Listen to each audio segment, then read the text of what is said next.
What's up, y'all? It's Joe Smokey Jr. and you're now here tuned into the roll-up.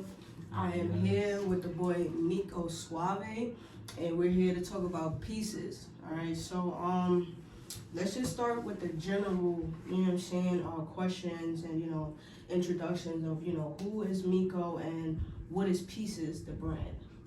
Well, who is Meeco?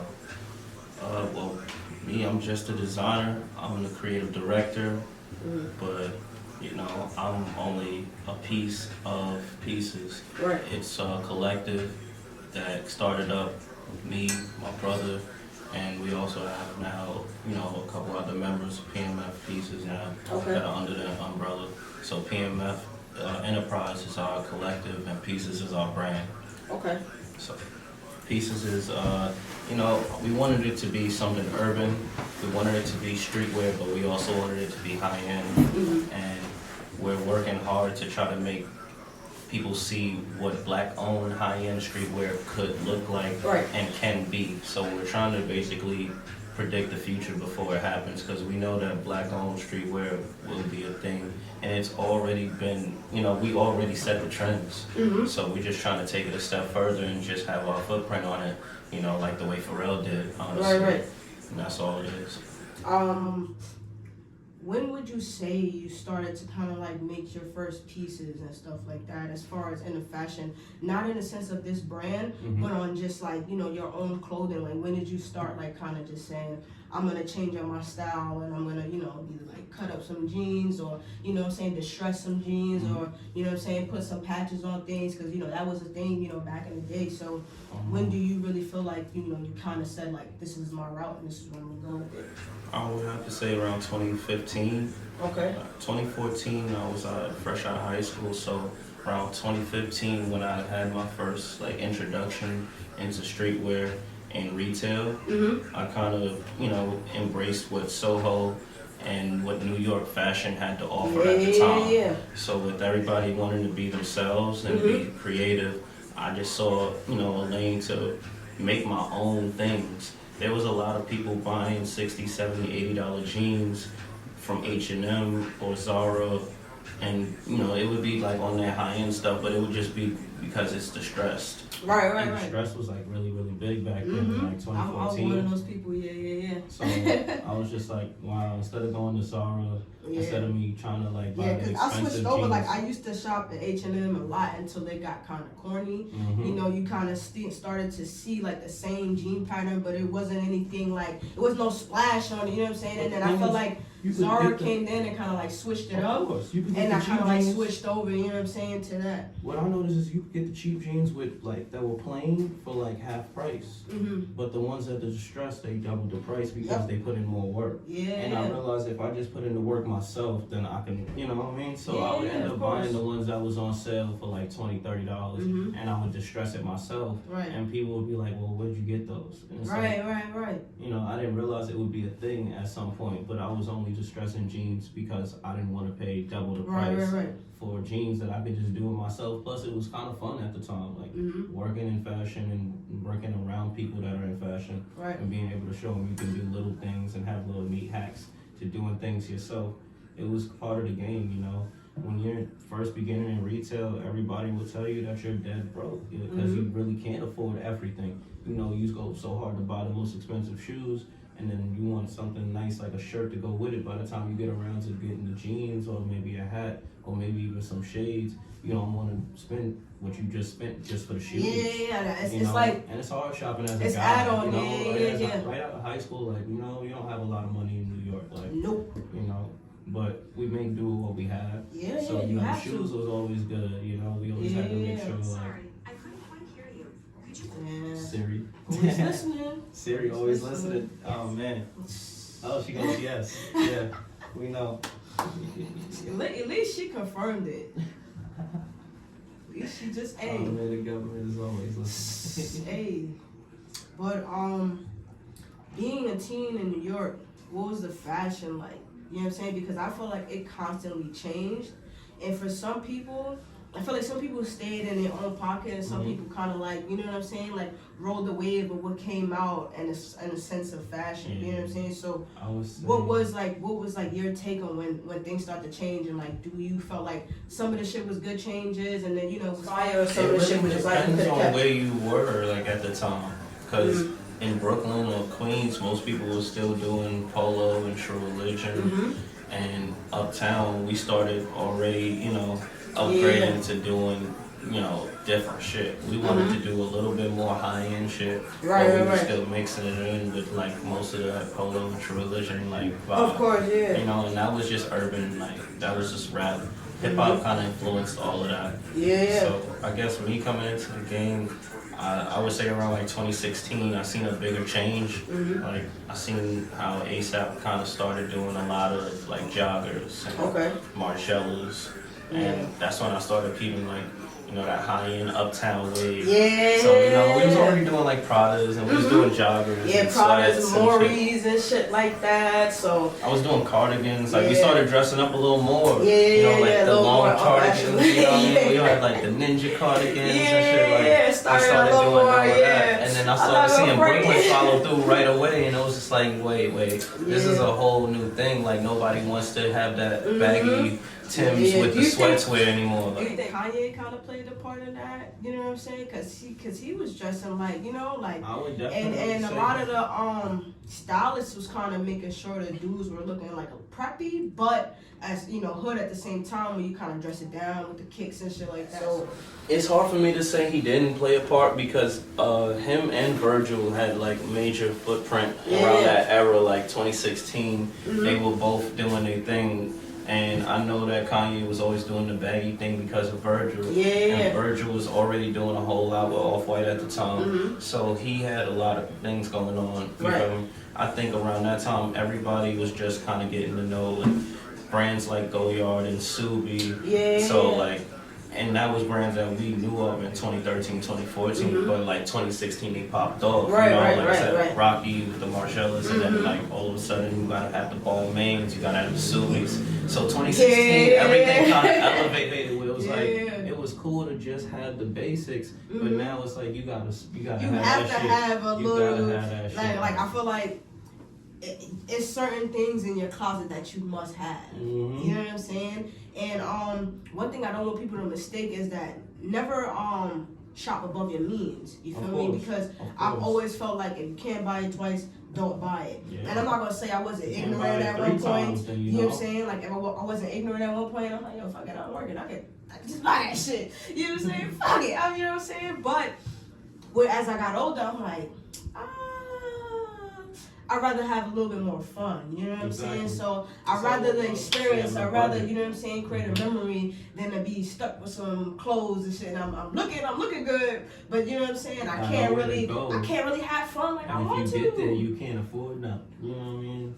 And it's like that. Like you wanna, like the drink is what? How much is the drink here, bitch? Take this. I pay you. You know what I'm saying? You can't pay for drinks and clothes. So you that you have to like monetize. You monetize the money and how it's coming in. And I'm not saying like it's not important to treat yourself at one point in time, but don't go crazy. You know what I'm saying? So I feel like that's. I'll say the beauty of buying good clothes though is if you can do what like Supreme does with the resellers and the consignment stores, and you can still have value in your clothes. And I always say that's the best part about having anything that's worth it. If the price is too high, then you're never gonna resell it for that price, so it'll get your money back. But if you buy something that's good, like a good limited Supreme, it depends. They always had some nice stuff back then. But at that time, if you had those pieces, you can always get your money back somewhat. Right. And I was big on doing that just because I wanted to make sure that if I was buying stuff, I wasn't going to go broke buying it. I always sell it back if I really need the price. Yeah. I feel like that was the one thing that I missed. But it depends how you did it at the time. That's something that I missed. Like I bought it because I liked it. You know what I'm saying? And I'm not a person who's like I don't want to say I'm not fashion savvy, but like as far as reselling on fashion, that's you know what I'm saying? Like that's just not my forte. Like, I buy some shit, I'm wearing that motherfucker. Like you know what I'm saying? Like I feel like if anything, I'd rather like I grew up in a crib where we handed shit down. You know what I'm saying? So like, if the shit was still in good condition, hey yo nephew, like, Exactly. you know what I'm saying? I done gave my little cousin some Kobe's, you know what I'm saying? And I'm like at a time where I ain't know shit was gonna be, you know, what it was gonna be, and I'm looking like, damn, like, yo, can I get those shit back? You know what I'm saying? So yeah, it's one like of those, you know, you like never know when shit is gonna be hot again. You never know when shit is gonna be hot again. Does come back. And it's like, I know he can't fit them, but it's like, yo, It's a token of, you gotta it's love a token of me, buy. like, yo, there's some fly shit here. You know what I'm saying? Let me see how you take care of that. Of course. You know what I'm saying? And then he takes care of it well, and I'm like, alright, I get you your own fly shit. You know what I'm saying? And whatever you do with that, hey. But if you fuck it up, I'm not really gonna want to buy, because who want to look at you? You know what I'm saying? What you doing? You see my shit ain't messed up, fuck that. I need you to keep that, you know what I'm saying? Yeah, it's keep all about that maintaining.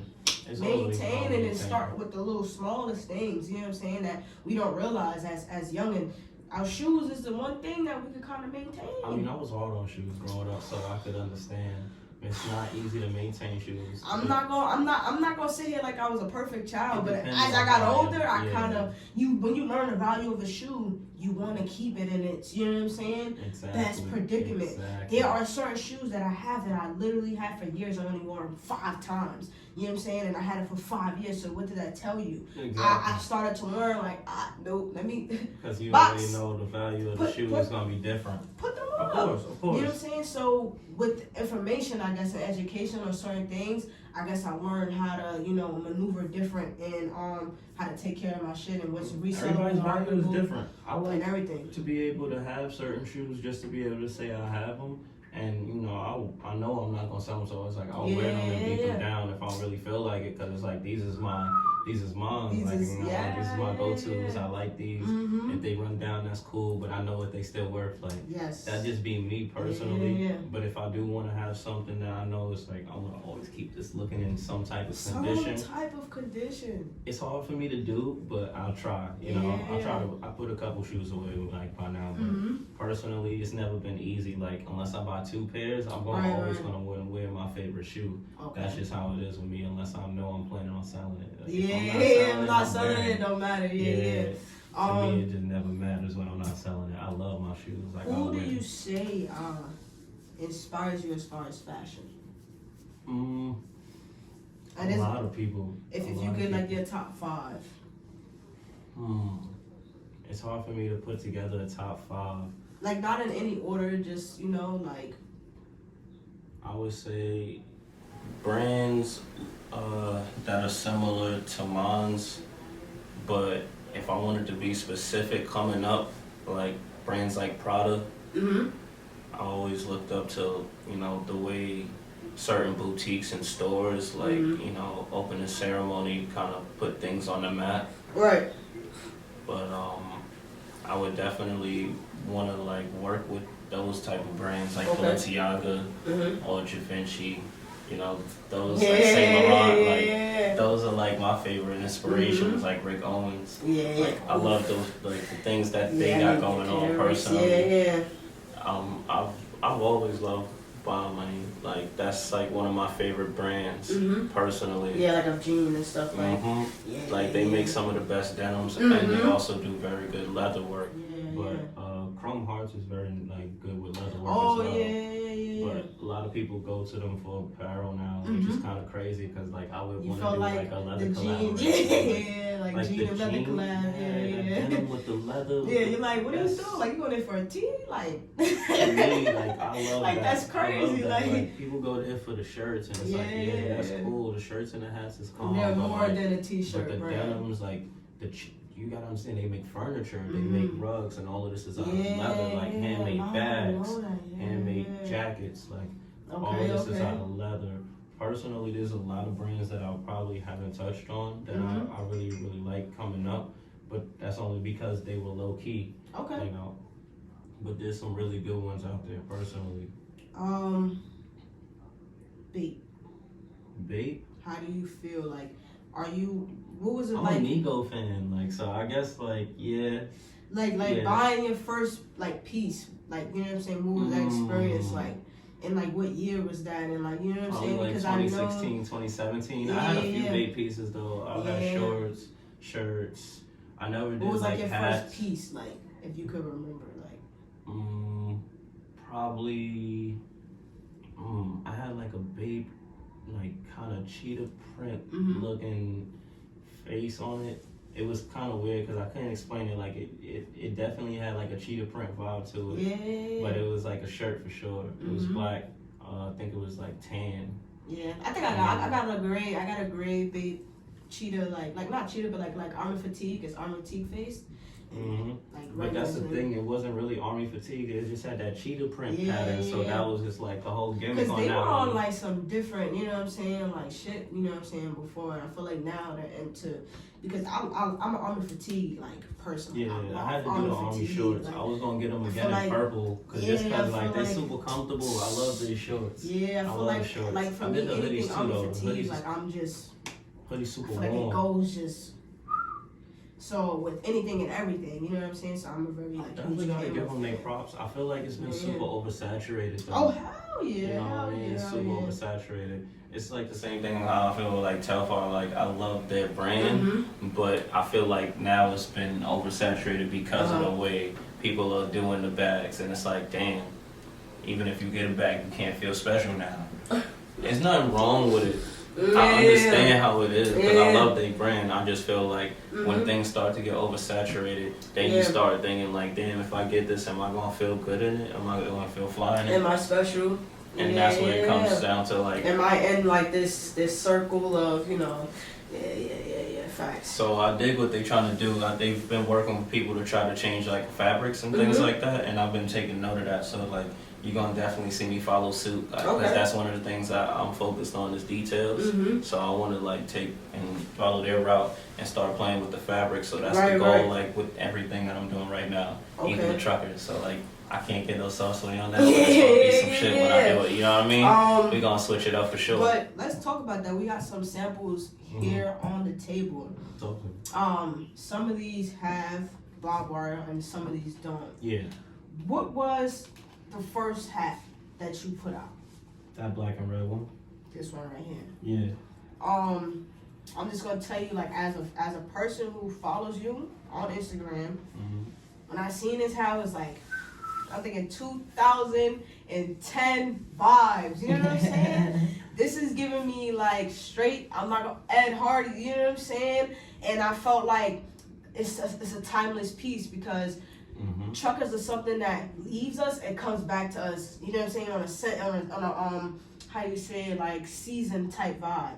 When I think of that, I think LA. Of course. You know what I'm saying? I think chill. I think vibe. You know what I'm saying? I think low key. I think in the cut. And I feel like when this came back out, it let me know that fashion was going in a certain, you know what I'm saying, different direction than it's going in a sense. This is like the first time where I seen somebody put something in like on embroidery, and I was like, oh yeah.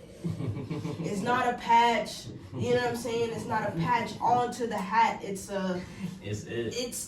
You know what I'm saying? Like it's in there. Yeah. So like to hold it and look at it and you can feel it is different, and I just love the look. I was gonna say we wanted to do something like 3D-ish on the next one, so that hopefully we can do something that will really pop out. Right, on the next one. We're gonna work on that for sure, though. Let's talk about colorway. How did you, like, what was the thought process in making the hats in the color? You know what I'm saying? And how did you put that together? These colorways are really like personal. I wanted them to really have meaning. So a lot of these colorways do have some type of meaning to them. You know, I give them nicknames, but I would say they all are really personal. Some of them I've been asked to do, and some of them I've done because I feel like they need to be out there for the look and the aesthetic. Like the chrome one was my personal favorite because I wanted it something to feel like, you know, it could have like a Silver Surfer type vibe. So that's my Silver Surfer vibe right there. The black and red was supposed to be something that you could wear on a basic every day. That's what I wanted to talk about. That's why I feel like when we spoke yesterday, I told her like this is my favorite hat because I'm a person like I'm not gonna lie, I wear hoodies like I don't give a fuck. This is my favorite shit. I wear this shit for 5 days straight. I don't give a fuck. I don't care. Exactly. I'm not a person who cares about another person's perception. You know what I'm saying? Especially when it comes to my clothes, because if I feel comfortable wearing this shit, I'm going to keep wearing it. Exactly. So like I remember like down south I went to fucking me and my mom, I think we went to like Goodwill and shit. I love to go to Goodwill because they have the most like dopest fucking hats, and you find some shit. You know what I'm saying? So I have this I had this brown hat, and it says high rollers, and you know everybody know I smoke weed. That's my thing. Okay. So that was just it. I seen them like I want that. You know what I'm saying? But it was in it's a pull, but in a trucker's form. You feel me? So I'm like, oh. I had a Smoker's Club hat too. It's crazy because I found one in like a pop-up shop back in the days. I like to find little shit, you know what I'm saying, like that. So in a sense of wearing every day, when I seen this, I was like, this is something that I would throw on. I would wear every day, and then it'd be like, you know what I'm saying? Like, yo, what's that going, bro? This every day. And it just has that red pop. Yes. And I feel like it goes with almost like, cause I wear a lot of like mixed colors, but I wear a lot of black. I was about to say, it don't matter really what you put on most of the time, but that's why we came out with the black and white for the people that want to feel a little more subtle. The red is for the people that just wanted a little more pop. Right. We did green and yellow. That's supposed to be our athletics one. You know what I'm saying? The green and yellow was also a Mighty Ducks color. We had a dark one. Ah, yeah. So, you know, if you want to add the gold to it, it has that Mighty Duck feel to it. But with the silver, it just has that athletics tone. And so if you want to switch up from the fitted, we did the pink for breast cancer. Yeah. It's right here. It's dope. Get into that.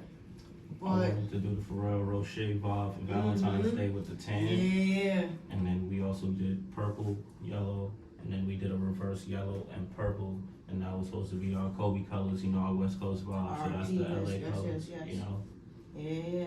The blue, the red, Philly, and then we got this one for the West as well. This is our nip color right here. Yeah, as well, R.I.P., you know what I'm saying? So, when I look at it, you kind of have, to be real, a hat for every sneaker. Damn. You know what I'm saying? I feel like when you make something, you have to make something that's going to go with everything. And as far as the colorway, they all everybody happy. No. That's not the point. The point is to make something that you know is undeniably going to go with, you know what I'm saying? Anything that you throw on, because it's like I said, like we were talking yesterday, when you're fashion, it's selfless. You know what I'm saying? So you could have put colorways that you felt like were gonna go with the shit that you had. You know what I'm saying? But it's like, nah, I'm gonna put something that I know, number one, is gonna work. Number two, is gonna look good. And number three, is gonna sell.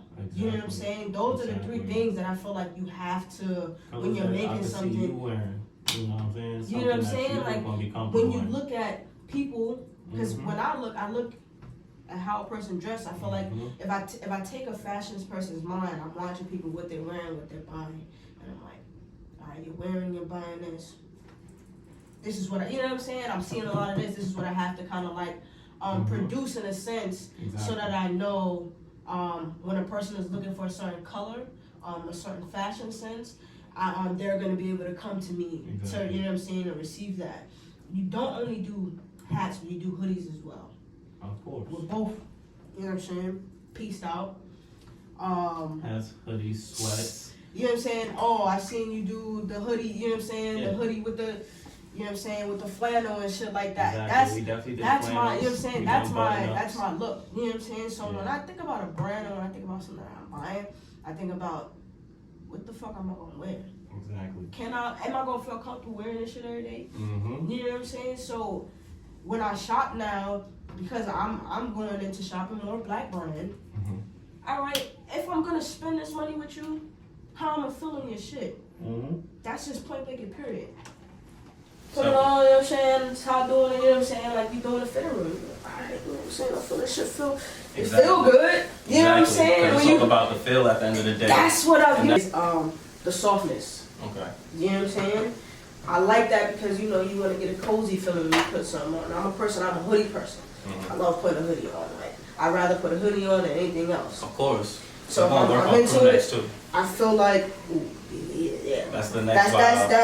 That's always a crew neck is a good crew neck. We got a Pieces Paris crew neck. It's gonna be out of this world. We got the Eiffel Tower on it. It's gonna be made out of words, so it's gonna be crazy. Ooh.